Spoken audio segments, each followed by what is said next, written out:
ధన్యవాదాలు అధ్యక్ష. హుందాగా మాట్లాడమన్నారు, రాజకీయాలు మాట్లాడుతున్నారు. అదే అదే అదే మాట్లాడుతున్నాం మేము అధ్యక్ష. మేమేమి అన్పార్లమెంటరీ వర్డ్స్ మాట్లాడడం, వ్యక్తిగత దోషాలు ఉండవు. దయచేసి ప్రతిపక్ష వాళ్ళని చెప్పింది శ్రద్ధగా వినే అలవాటు చేసుకోమంటున్నాం. ఎందుకంటే మనకి క్వశ్చన్ అవర్ కూడా లేదు, మనకి క్వశ్చన్ అవర్ కూడా లేదు. 1 గంట వరకు మాట్లాడుకోవచ్చు. మీరు గంట మాట్లాడతారా, 2 గంటలు మాట్లాడతారా, మీ ఇష్టం, మీరు మాట్లాడండి. మాకు కూడా పూర్తి అవకాశం ఇవ్వాలని చెప్పి చైర్మన్ గారిని కోరుకుంటున్నాను అధ్యక్ష.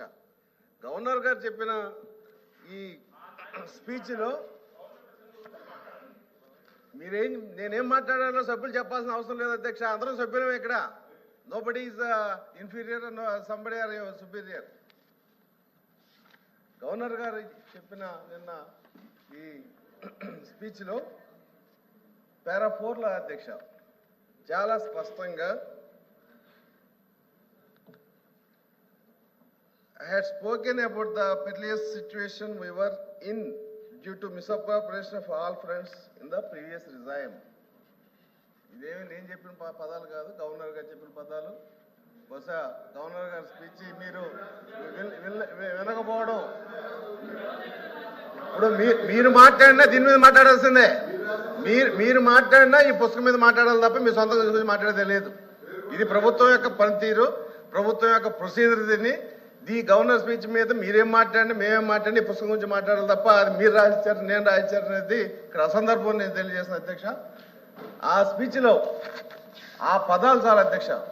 మనం ఎక్కడి నుంచి ఎక్కడికి వచ్చాం అనేది రాజకీయంగా నేను మాట్లాడదలుచుకోలేదు. కానీ ఈ రాష్ట్రం ఆర్థికంగా, మానవ వనరులుగా, పరిపాలనా అంశంగా, మిగతా అభివృద్ధి అంశంలో ఈ 4 దీనిలో పూర్తిగా వినాశనం అయిందనేది ఈ పుస్తకం యొక్క సారాంశం అధ్యక్ష.